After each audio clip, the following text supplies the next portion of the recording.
Os relatos que você ouvirá a seguir nasceram de depoimentos reais.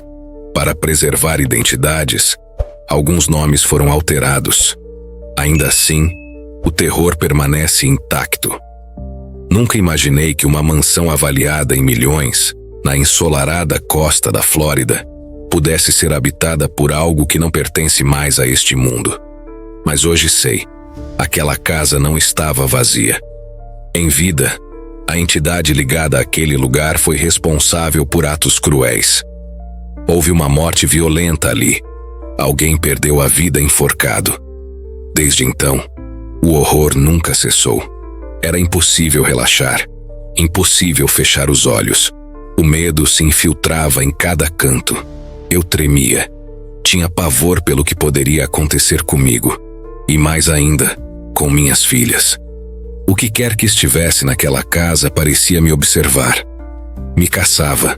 A pergunta que ecoava era simples e aterradora. Será que conseguiríamos fugir antes que fosse tarde demais? No verão de 2009, Jennifer Warnes mudou-se para a imponente mansão com suas 2 filhas. Lauren, adolescente, e a caçula de 10 anos. Encantadas pela paisagem e pelo lago próximo, elas tentavam aproveitar o que parecia ser um recomeço perfeito. Antes da mudança, Jennifer havia criado as meninas sozinha. Era mãe solteira, sustentando a casa, cuidando de tudo, sonhando em um futuro melhor para elas. Ao atravessar a porta pela primeira vez, ela pensou estar vivendo um devaneio. A casa parecia irreal, grande demais, bonita demais, um sonho bom demais para ser verdade. Pouco tempo antes, Jennifer havia reencontrado um antigo amor dos tempos de escola. O relacionamento floresceu rápido, o noivado veio, e juntos decidiram viver naquela casa que parecia saída de um conto de fadas. O lugar era perfeito, amplo, próximo à natureza, ideal para criar as filhas. Ele era gentil, carinhoso, alguém que as meninas passaram a admirar como uma figura paterna. Tudo indicava um felizes para sempre. Mas não foi assim que a história terminou. Por trás da beleza da construção e da tranquilidade da paisagem, escondia-se um passado marcado por violência. A região fazia parte das colônias mais antigas da América do Norte. No século XIX, povos nativos foram brutalmente dominados. Plantações prosperaram à custa do sofrimento, e a escravidão deixou cicatrizes profundas naquela terra. Horrores antigos foram soterrados pelo tempo, mas nunca desapareceram por completo. Algo, ou alguém, parecia incapaz de abandonar aquele solo. 2 semanas após a mudança, os primeiros sinais surgiram. Jennifer subia a escada quando percebeu uma fotografia pendurada de cabeça para baixo. Não parecia ter caído. Estava ali, propositalmente invertida. Inicialmente, ela pensou ser uma brincadeira das meninas. Mas ao entrar no quarto da filha, encontrou as janelas escancaradas e as cortinas agitadas pelo vento, apesar do ar-condicionado estar ligado. Laura não estava em casa. Nenhuma das meninas havia aberto as janelas, e nenhuma delas tocara na fotografia. O desconforto se instalou. Ainda assim, Jennifer tentou ignorar. Disse a si mesma que precisava apenas se adaptar à casa grande demais, diferente de tudo o que já vivera antes. Tentou racionalizar, inventar explicações, convencer-se de que aquilo era normal. Mas os acontecimentos não cessaram. Com o passar dos meses, ficou claro que Jennifer não era a única a sentir a presença estranha. Em uma tarde comum, as meninas estavam sozinhas quando ouviram passos no andar de cima. O som era claro, pesado, como se alguém caminhasse pela casa vazia. O medo tomou conta. Algo estava ali, e não tinha intenção de ir embora. Segui em direção ao quarto da minha mãe, o ponto exato de onde o som parecia surgir. O corredor estava silencioso demais. Quando cheguei lá, não havia nada, nenhuma presença, nenhum movimento, apenas o vazio. Ela me repreendeu, dizendo que eu deveria ter ficado no andar de baixo. Não soube explicar o que ouvi. Não havia ninguém ali em cima. No fim, decidimos ignorar, atribuindo tudo aos ruídos naturais da casa. Talvez não fosse nada, ou era o que queríamos acreditar. Assim como minha mãe, tentei sufocar aquela inquietação crescente. No início, pensei que fosse apenas adaptação. Um quarto novo, um espaço estranho, longe da segurança de dormir perto dela. Mas algo em mim começou a mudar. Eu repetia as palavras dela na minha mente, tentando aceitar aquela explicação lógica. Embora uma sensação persistente me dissesse que algo estava profundamente errado. Ignorei. Segui em frente. Convenci-me de que talvez estivesse exagerando. Ou pior, perdendo o controle da própria razão. A solidão se tornou constante. A sensação de ser observada nunca me abandonava enquanto caminhava pela casa. Não era algo visível, mas uma presença sufocante, impossível de definir. Meu avô costumava contar histórias de espíritos ligados à nossa família, mas sempre tratei aquilo como fantasia. Para mim, só se acredita naquilo que se vê. Pouco tempo depois da mudança, Jennifer se deparou com algo que nenhuma explicação comum conseguia justificar. Naquela noite, ouvi um grito tão intenso que parecia atravessar a alma. Meu coração disparou na hora, convencida de que algo terrível havia acontecido. Corri, tentando entender o que estava acontecendo. Do lado de fora, não havia sinais de luta, nem pessoas, nem vestígios de nada. Quem quer que estivesse ali havia desaparecido. Ela dizia ter visto alguém, um homem, uma figura parada, encarando-a diretamente no escuro. Ninguém acreditou. Disseram que poderiam ser crianças brincando, que o medo havia distorcido tudo. Mas ela insistia. Tinha certeza de que havia alguém ali. Para ela, a casa era maligna. A reação foi de descrédito. Disseram que ela estava assistindo televisão demais, que esse tipo de coisa não existia. Decidiram simplesmente esquecer o episódio e seguir em frente, fingindo que nada havia acontecido. Ele não acreditava que a casa fosse assombrada. Achava que ela estava perdendo o equilíbrio. Não queria ouvir. Não queria saber. Por dentro, Jennifer travava uma batalha silenciosa. Parte dela sabia exatamente o que tinha visto. Outra parte se recusava a aceitar. A ideia de que algo sobrenatural habitava sua casa era absurda demais e assustadora demais para ser aceita. Com o tempo, veio o arrependimento. Hoje, ele admite que deveria ter levado tudo mais a sério, oferecido apoio. Não deixado que ela enfrentasse aquilo sozinha. Jennifer não tinha com quem conversar. Pessoas religiosas zombariam. As filhas eram jovens demais para carregar aquele peso. Ela estava isolada, presa em uma situação sem saída. No começo, Jennifer escondeu os acontecimentos das meninas. Tinha medo. Medo porque havia visto algo que ninguém mais parecia enxergar.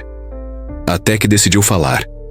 Sentou-se com as duas e contou o que sentia, o que percebia. Para sua surpresa, elas relataram sensações semelhantes.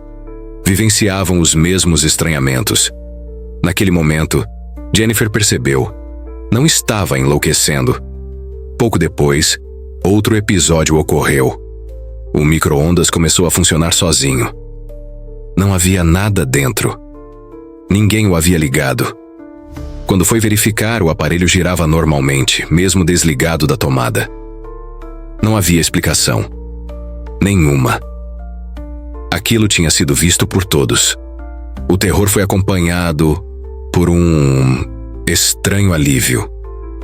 Pela primeira vez, ela não estava sozinha naquela experiência. As filhas também viam. Também sentiam. Quando Lauren conversou com a mãe sobre a sensação constante de ser observada e sobre os outros eventos inexplicáveis, sentiu-se validada. Havia alguém que entendia. Isso trouxe conforto, mas também um medo ainda maior. porque quando mais de uma pessoa presencia o impossível, ele deixa de ser imaginação e se torna real. Nas semanas seguintes, o assunto da assombração tomou conta da casa. O medo se intensificou. Para Jennifer, o mais doloroso era saber que as filhas estavam vivendo o mesmo pesadelo. Ela não sabia como protegê-las. Não tinha respostas, não sabia o que fazer. Meses após a mudança, a tensão atingiu o limite. Lauren passou a viver em constante estado de alerta, pisando em ovos, temendo algo que não podia ver, mas sentia o tempo todo. Até que certa noite, sozinha em seu quarto, sentiu algo diferente. Ao se virar, percebeu uma presença vinda do armário. Algo estava ali. Aquela mansão de $1 milhão em Pensacola, na Flórida, já havia se transformado em um cenário de terror. As adolescentes sentiam o mal se espalhar pela casa enquanto a mãe estava convencida de que havia testemunhado algo além da compreensão humana. Jennifer estava apavorada. Temia pelas filhas. Temia por si mesma. Embora o noivo reconhecesse que coisas estranhas aconteciam, ainda resistia a aceitar que aquilo fosse paranormal. Atribuía tudo aos estalos da casa, aos ruídos de uma construção grande demais. Mas naquela noite, o instinto falou mais alto. Jennifer sentiu a presença novamente. Estava em seu quarto quando se virou, e havia algo dentro do armário. De repente, meu corpo congelou. Algo me dominou por completo. Eu tentei gritar, chamar minha mãe, mas minha voz simplesmente desapareceu. Nenhum som saiu. Eu estava presa, imobilizada, totalmente à mercê daquilo. Não sei dizer quanto tempo durou, segundos ou uma eternidade, até que finalmente consegui soltar um grito. Quando minha mãe correu até mim, percebi pelo som do desespero na voz dela que algo estava muito errado. Ela levantou o braço tentando me puxar para perto, como se buscasse proteção, e então vimos. Marcas profundas surgiam em sua pele, como se unhas afiadas tivessem rasgado sua carne. Eram feridas recentes, violentas.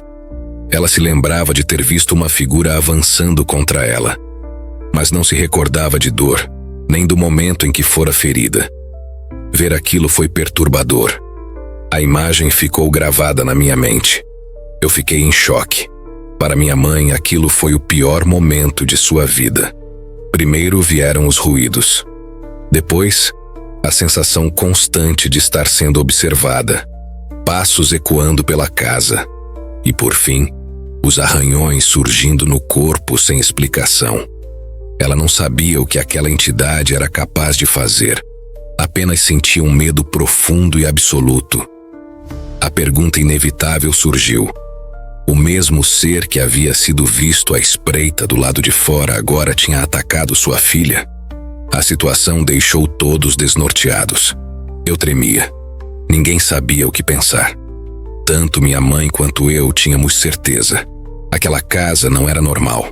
Algo habitava aquele lugar. Para ele, porém, a dúvida ainda persistia. A primeira reação foi tentar racionalizar. Será que a menina havia se machucado sozinha? Teria inventado tudo por atenção? Essas perguntas surgiram, mas eram dolorosas demais. Ela tinha apenas 11 anos. Eu só repetia uma coisa. Não queria voltar para aquele lugar. Meu corpo inteiro tremia. Eu não compreendia o que tinha acabado de acontecer, nem o que tinha visto. Como mãe, Jennifer sentiu que havia falhado. Sua missão era proteger as filhas, e ela não conseguiu. Estava apavorada. O que quer que estivesse ali parecia se alimentar do medo. Naquela noite decidiu não correr riscos. As 3 dormiram juntas no mesmo quarto. Ninguém ficaria sozinho. Permaneceriam unidas como se a proximidade pudesse afastar o mal. Incapaz de conter a frustração, Jennifer confrontou James. Algo precisava ser feito. A filha havia sido atacada. Ela não conseguia aceitar aquilo como coincidência. James, por sua vez, resistia à ideia de que algo sobrenatural estivesse acontecendo. Para ele, aquilo simplesmente não fazia parte da realidade. Mas Jennifer sabia. Precisava de ajuda. Estava convencida de que sua casa estava contaminada por algo maligno. Ignorar não era mais uma opção. Com a ajuda de amigos, ela encontrou alguém disposto a investigar. Uma sensitiva experiente. Seu nome era Tony. Ela afirmava sentir energias com facilidade, tanto de pessoas quanto de ambientes. Assim que chegou, algo ficou claro. A atmosfera da casa era pesada, opressiva. A negatividade era sufocante. Desde o primeiro passo dentro da mansão, Tony sentiu um desconforto intenso.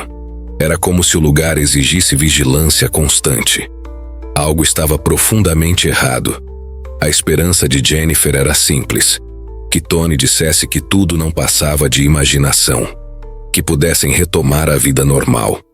Mas o comportamento tenso de Jennifer denunciava o contrário. O estresse era visível. As filhas não queriam mais dormir sozinhas. Tony começou pelo quarto da menina. Assim que entrou, sentiu uma força obscura em ação.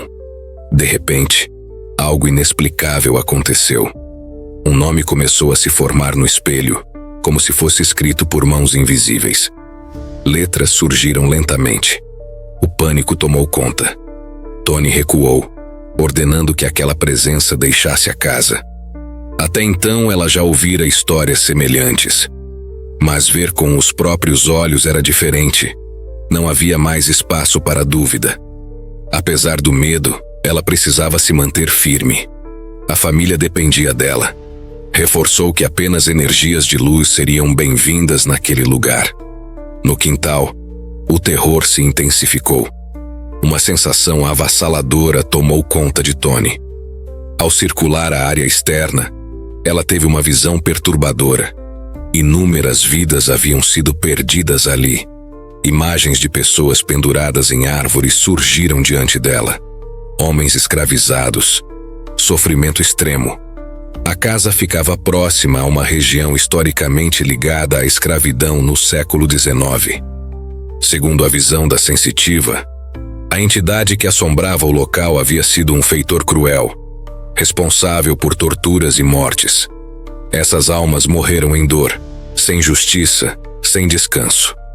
A presença daquele homem permaneceu presa à terra. A casa estava contaminada. A família corria perigo.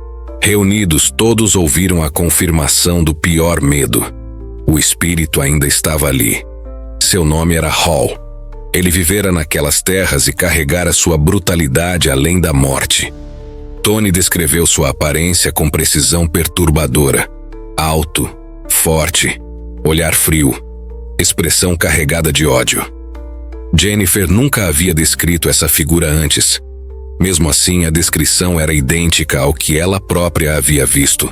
Aquilo não trouxe alívio. Apenas intensificou o terror. A solução proposta foi uma limpeza espiritual. Tony começou pelo quarto da menina. Jennifer estava disposta a qualquer coisa para recuperar sua casa. A sensitiva declarou estar expulsando toda a energia negativa. Sua missão era devolver luz onde só havia escuridão.